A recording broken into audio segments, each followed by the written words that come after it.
Good morning, good day, good evening, wherever you're dialing in from. Appreciate you dialing in for another one of our videos. Today we are looking at a very special person that when we really look at some of these individuals in the Bible, and where they are and what they do with their actions, is very inspiring for us as believers to look at that. We really got to dig in sometimes and realize that we got a lot of good examples in the Bible if we just know where to look, right? So today I want to talk about a person I feel that is very inspiring. Her name is Rahab, and we find her in Joshua chapter 2 and chapter 6. And Rahab is a very important person for the reasons that I'll get into and go from there. So now, when we look at this person, Rahab, who is she and what's going on? Okay, first thing we got to look at Joshua. Let's look at the background with Joshua. Joshua is he took over from Moses, and God said, Moses, you're not going into the promised land. The children weren't ready. A generation had to die off because of their unbelief. Joshua took over. This generation is ready to accept their inheritance by the Lord's guidance and control and his wisdom and his direction. So now we got the children going into the promised land, and Joshua is sending out spies into the land. Obviously, he wants to see how, look for defensive measures, look at their armies, look at how the people do it, get an idea of what to expect whenever they start conquering the land. That doesn't mean that they're going to be depending on the spies for what they tell them, but it kind of gives them an idea of preparation and how to do battle and those kind of things. So these two spies were sent out and to this particular city called Jericho. Now, where's Jericho? Jericho is a very important Canaanite fortress. It's in the Jordan Valley. It's a stronghold. It's like right in the center of a very strategic spot. Okay, and they know it because they are fortified, which means that they know their importance. They're a big enough city, and they've probably had plenty of fights over the years, over the decades, over the centuries, and this city has survived for a very long time. So Joshua knows that, okay, in order to take the Jordan Valley and to take a major portion of this particular territory, Jericho's got to be taken, right? There's no sense in trying to take the land around it if this big city is left standing on its own. So, you got to think now the advancing Israelites, they just crossed over the Jordan River. We see that in Joshua 3, 1 through 17.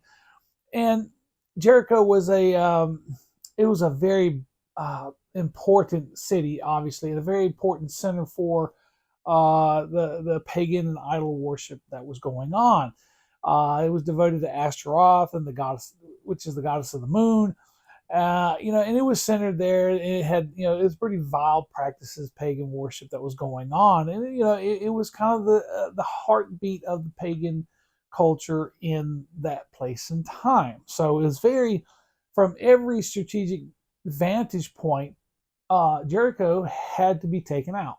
Right? So two spies were, sent in, and he looked at, these two spies were sent in to kind of survey. They were the scouts for the advancing army. Now the king of Jericho heard about this. Okay, so how does the king hear about it? We don't know exactly how the king of Jericho heard about it.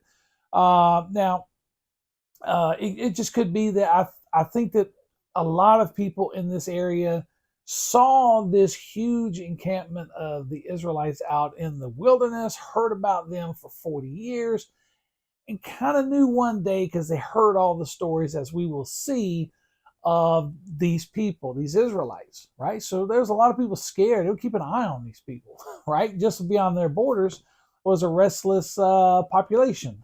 So he heard about these spies, and then he's like, wait a minute, he heard that they were in his city. And so that was very important. So he ordered them to be brought before him. So they went out looking for him. And now Rahab is who is Rahab? Well, Rahab is she's a prostitute, right? And she's living in a house in Jericho's city wall. Some Jewish interpreters her as an innkeeper, but the biblical text and most ancient translations identify her as a sex worker. I mean, that's very. Well, you're probably saying, "Well, Aaron, what's the difference? Why is that such a big deal?" Well, the thing of it is, I mean, there's so many people who are eager to remove the stigma of designation of a harlot or prostitute because she's associated with the genealogy of Jesus. Okay, and we'll get in a bit why that's important. But the use of the word for her position in the Hebrew word and the authority of the apostles, they established the credibility of the use of the word harlot, which is a prostitute. So obviously a prostitute has a place to ply their trades, which is usually in their house or in some kind of in keeping type thing. So when people visit, they have a place to stay so she can ply her trades. Be that as it may, this is who she is, right? So she is there, but somehow she becomes a central figure in this whole thing. These two spies, did they go looking for a prostitute? No, they didn't. I don't think that they did. I think that they were cornered in Rahab's presence somehow, trying to evade the king, and so they ended up staying with Rahab. Okay, now Rahab, to her credit, she does not turn in the guys. Right? She hides them up in the thatch and thicket of her roof, and and this is very important. So we look at some of the notes I got written down here. Rahab, the woman whom the spies were staying, protected them by hiding them in the roof. She told them how the citizens of Jericho had been fearful of the Israelites. And ever since they defeated the Egyptians, the Red Sea miracle, all this stuff, she agreed to help them escape. So this kind of gives you an idea. Rahab is telling the spies, look, the people of this land are afraid of you, right? We know who you are. We've been for 40 years. We've heard. We know what you did when you guys fled Egypt. We heard about the Red Sea. So we have an idea that the Israelites are already afraid, or people are fearful of them because they know this God that has rescued them from Egypt is also the same God that's bringing them into this promised land. Okay, so she's revealing this to them, and this is why she agreed to help them escape. Provided that they save her and her family in the upcoming battle. So the spies agree on 3 conditions that they would save her. The one, must distinguish her house from the others by hanging a scarlet rope out of her window so the Israelites would know which home to spare. Her family must be inside during the battle, and she must not turn in the spies. And if she met all 3 of those conditions, then her and her family would be saved. But if none of those conditions were met, then they would be killed. So anybody caught outside of that house would be killed. They didn't hang that scarlet rope out. Well, that's on you, because our soldiers wouldn't know who to kill, who not to. And if you tell on us, turn us in, then, well, that voids the whole thing as well. So, looking at that agreement that the spies gave to Rahab was a cause for action. She had to take that action to secure her salvation in the city and her family's salvation. So once the spies safely escaped the city, they went back to Joshua and reported that the whole land was melting with fear, meaning they didn't have the heart for battle. The Israelites crossed into Jordan, where they seized Jericho, and Jordan was completely destroyed. Everyone, man, woman, and child, was killed. Only Rahab and her family were spared. Wow. She kept her end of the bargain. The scarlet rope was hanging out of the window. She didn't say anything about the spies to the king or any of the populace in Jericho, and all of her family never left the house once the battle started. So the Israelites upheld their promise not to kill the family. Wow, that's very important. So they were the only, Rahab and her family were the only survivors.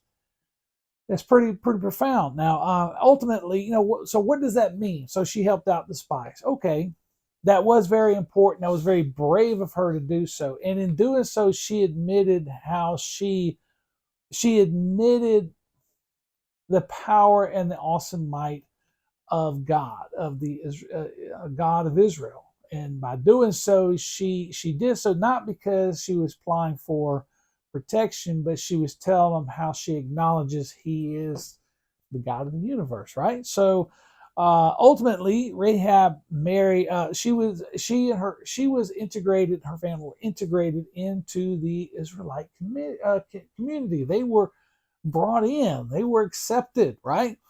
And so ultimately, she married Salmon, an Israelite from the tribe of Judah. Her son was Boaz, her husband, the husband of Ruth. Joseph, the legal father of Jesus, is her direct descendant.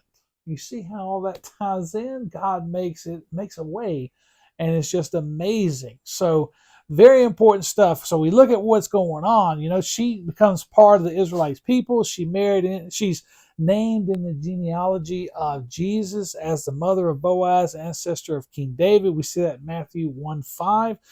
She's praised in the New Testament as a model of faith and righteous action. We see that in Hebrews 11 and James chapter 2. So now when we look at the spiritual side of everything, look at that. Her story demonstrates faith, not background determines one's place in God's story. As always, God has shown us how He uses people in the most unexpected people at the most unexpected times. Here she is, this marginal status woman who turns out to have such a direct impact on the lineage of Jesus. And that's how God just uses someone is simply amazing. And I love seeing that. God used this woman who by all measures should have been killed and wiped out, destroyed, her family removed just with the rest of the Canaanites. But God said no, because she had a change of heart. She knew and recognized the God of Israel for being the one true God. And when she's done that, God spared her. What does that say to you and me today? Right? That's the most amazing part. Spiritually, she was nowhere near. She was not an ideal circumstances for it to come to faith to the one true God. But we look at this thing. I mean, she was a citizen of a violent city, of violent pagan culture, pagan worship. God had every right to remove her because of what she came from. But instead, she becomes a valuable asset to what was going on in the history of Israel, and she becomes what many say to be the first convert. Wow, and that's just an amazing thing that we see. When she goes through this stuff, she becomes very important part, and she's to me, she represents. Looking at my notes, she's a symbolic foreshadowing of the type of church and Gentile believers. She was in fact recorded Gentile first convert. And there were many ways in which Rahab depicts the church. First, she was part of a pagan world system. Yes, she was part of this world, this object of wrath. And then that's where she came from. Second, she's saved because of her faith in God in heaven above and on the earth below, as we see in Hebrew 11:31. So she recognizes who He is, right? Third, we're looking at the fact that although Rahab and Christians are saved by act of grace through faith, true faith requires and exemplified by action. James 2. What was her action? Remember, hanging the scarlet cord out the window, not saying anything about the spies, and keeping the family within the house. Action. And the fourth thing, Rahab could have indicated the location of her home, which of course, she was told. In a world we're told there's many ways to heaven. No, God is telling us there's one way. And she had one way to be saved, and she obeyed that one way, right? And that's kind of a model for us. Our one way is at the cross. It's the only way to get to heaven and to get in God's presence. Everything else leads you the other direction. Everything else leads you to the other direction.